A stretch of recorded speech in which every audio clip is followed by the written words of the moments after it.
হাদিসের দলিলের বাইরে যত মাজার আছে সব মাজার ভেঙে গুড়িয়ে দাও। কোরআন হাদিসের বাইরে যত পীরের খানকা আছে সব পীরের খানকা আগুন দিয়ে জ্বালিয়ে দাও। কোরআন হাদিসের সত্যিকার দলিলের বাইরে শায়েখ নামে যত ভণ্ড আছে সব ভণ্ডের আস্তানা গুড়িয়ে দাও। যারা কোরআন হাদিসের দলিল বাদ দিয়ে, কোরআন হাদিসের রেফারেন্স বাদ দিয়ে শুধুমাত্র কোন ব্যক্তির অন্ধ অনুসরণ করবে, সেই ব্যক্তি যত বড় পীর হোক, যত বড় বুজুর্গ হোক, যত বড় আল্লাহওয়ালার সন্তান হোক, যত বড় শায়েখ হোক, শুধুমাত্র কোরআন হাদিসের দলিল বাদ দিয়ে কোন ব্যক্তির অন্ধ অনুসরণ হেদায়েতের পথ হতে পারে না। এটা জাহান্নামের পথ, এটা ইবলিসের পথ। আমরা কখনো কখনো আল্লাহর ওলিদের উসিলা ধরে মূলত আল্লাহর কাছেই চাই। কথা কোন ঠিক কিনা? আমরা করি মাজার জিয়ারত, আর কিছু কিছু মৌলবী আছে আমাদের ঘাড়ের উপর আইনা ফালাইয়া কয় আমরা বলে মাজার পূজা করি। আমরা বলি আল্লাহর শান গাই, নবীর শান গাই, আল্লাহর শান গাই, ওরা আমাদের ঘাড়ের উপরে ফালাই দিয়া কয় আমরা বলে গান গাই। এগুলা যুগে যুগেই ছিল। আমরা ফরজ নামাজের পরে এমনিতে আল্লাহর কাছে দোয়া করি, রসুল করছেন করি, এটার ফরজও মনে করি না, ওয়াজিবও মনে করি না, নামাজের অংশ মনে করি না। ওরা উল্টায় আইন না কয় আমরা এটাকে নামাজের অংশ মনে করি। যারা অংশ মনে করে এটা বেদাত। আমরা কি অংশ মনে করি? এরপর আসেন আল্লাহর কাছে যখন দোয়া করলেন, আল্লাহ পাক কি করলেন দেখেন। ফাবাশশারনাহু বিগুলামিন হালিম।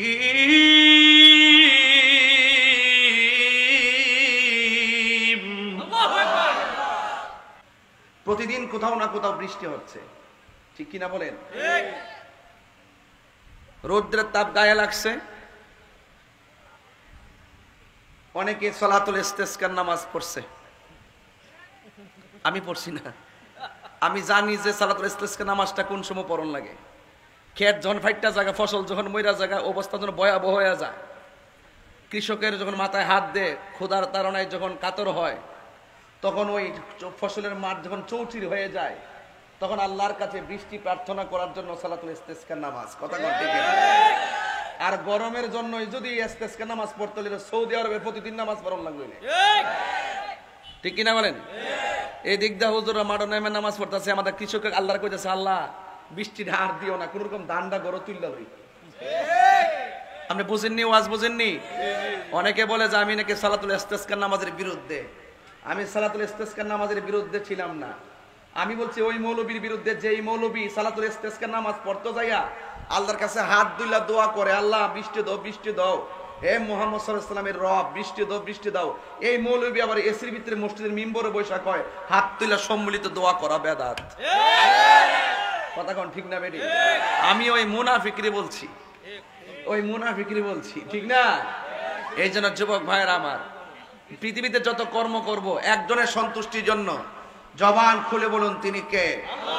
আর জোরে বলেন তিনি কে? ফরজ নামাজের পরে দোয়া যে আমরা করি, এটাকে আমরা ওয়াজিব মনে করে করি, ফরজ মনে করে করি? এটার কি নামাজের অংশ মনে করে করি? ওই তথাকথিত আহমদুল্লাহরা ফতোয়া দেয়,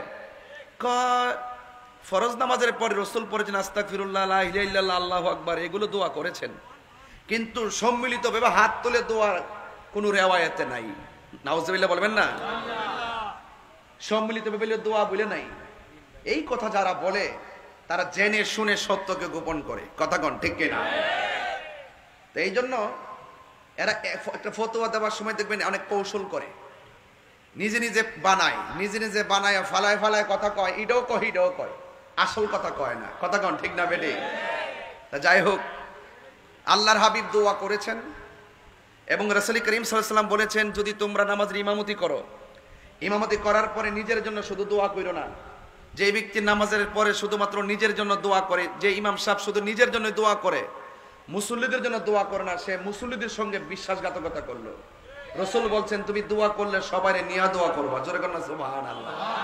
এবং আরেক হাদিসের মধ্যে আসছে, রাসূল দোয়া করার সময় হাত মুবারক তুলতে তুলতে এত উপরে তুলতেন, রাসূল পাক সাল্লাল্লাহু আলাইহি ওয়াসাল্লামের এই শুভ্রতা মুবারক সাহাবায়ে কেরাম দেখতেন নূরে চমকাতো। জোরে করুন সুবহানাল্লাহ।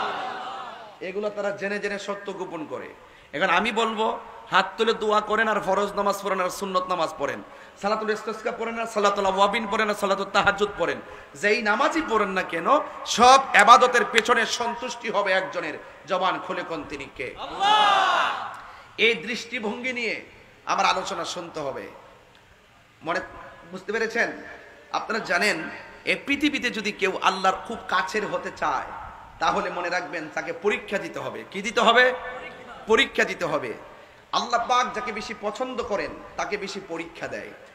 ওই পরীক্ষায় যারা ধৈর্য ধারণ করতে পারে আল্লাহ রাব্বুল আলামিন তাদেরকে জান্নাতের শুভ সংবাদ দেয়। জোরে কন্যা সুবহানাল্লাহ।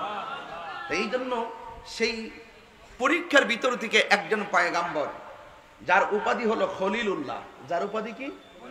খলিলুল্লাহ। আর আমার নবীর উপাধি হলো হাবিবুল্লাহ। খলিলুল্লাহ আর হাবিবুল্লাহ এক জিনিস না। হাবিবুল্লাহ হয়েছেন তিনি কোনো পরীক্ষা দিতে হন নাই। আল্লাহ রাজি খুশি আর মহব্বতে আমার নবীকে হাবিব বানিয়েছেন। যখন আল্লাহ পাক নবীকে হাবিব বানিয়েছেন তখন পৃথিবীর কোনো কিছুই ছিল।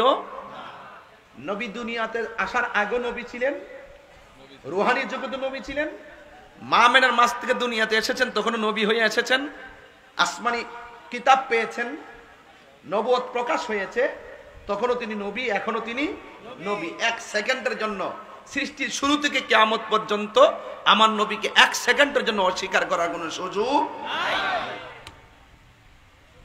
ভাইরা আমার, আসুন একটু সামনে যাই।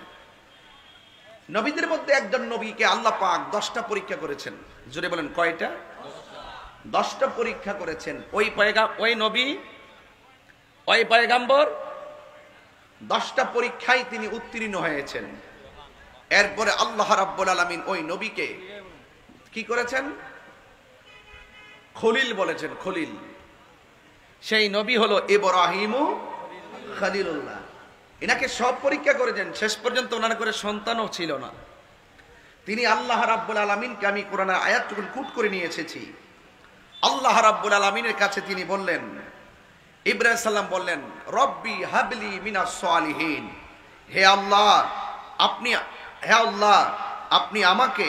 আপনি আমাকে একটি সৎ ছেলে সন্তান দান করুন। জোরে করেন না সুবহানাল্লাহ। আরে বড় করে বলুন না সুবহানাল্লাহ। তাইলে বলেন, সন্তান প্রয়োজন হলে চাইবো কার কাছে? আরো যারা চাইবো কার কাছে? অন্য কারো কাছে চাওয়া যাবে? একমাত্র একজনের কাছে চাইবো, তিনি কে? সন্তান দেওয়ার মালিক কে?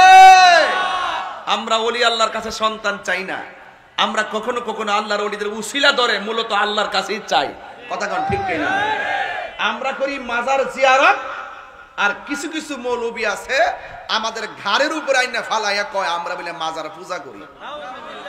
আমরা বলি আল্লাহর শান গাই, নবীর শান গাই, আল্লাহর শান গাই, ওরা আমাদের ঘাড়ের উপরে ফালাই দিয়া কয় আমরা বলে গান গাই। এগুলা যুগে যুগেই ছিল। আমরা ফরজ নামাজের পরে এমনিতে আল্লাহর কাছে দোয়া করি, রাসূল করছেন করি, এটার ফরজও মনে করি না, ওয়াজিবও মনে করি না, নামাজের অংশ মনে করি না। ওরা উল্টায় আইন না কয় আমরা এটাকে নামাজের অংশ মনে করি। যারা অংশ মনে করে এটা বেদাত। আমরা কি অংশ মনে করি? এরপর আসেন, আল্লাহর কাছে যখন দোয়া করলেন আল্লাহ পাক কি করলেন দেখেন, ফাবাশশারনাহু বিগুলামিন হালিম।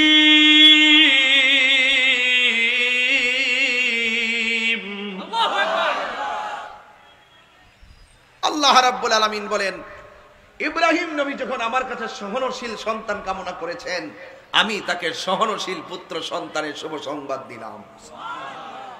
সন্তান নাই, দীর্ঘদিন পরে যখন একটা সন্তান হয় তখন আনন্দ লাগে কি লাগে না? এটা কি অনেক আনন্দের, অনেক শখের না? আরে 12 বছর পর্যন্ত একজনে করে হয় না। হঠাৎ করে যখন ডাক্তার বলে আলটা করার পরে আপনার ছেলে হবে, তখন গায়ের মধ্যে কি না আনন্দটা লাগে। যদি আল্লাহ দেয় 12 বছর পরও হতাশ হওয়া যাবে লা তাকনাতু মির রাহমাতিল্লাহ, আল্লাহর রহমত থেকে নিরাশ হওয়া যাবে না। আমার যুবক ভাইরা, আমার এখানে আল্লামা শাহ মোহাম্মদ মাহবুবুল্লাহ আল কাদরি হুজুর আমার পাশে বসা আছেন। আমার কথাগুলো তিনি খুব জাররা জাররা পরিমাণ বিশ্লেষণের চোখে আমার দিকে তাকিয়ে তাকে আমাকে দোয়া দিচ্ছেন, শুধু একটা কথাই বলবো, সন্তান দেওয়ার মালিককে আল্লাহ। বাস, রব্বি হাবলি মিনাস সালিহিন।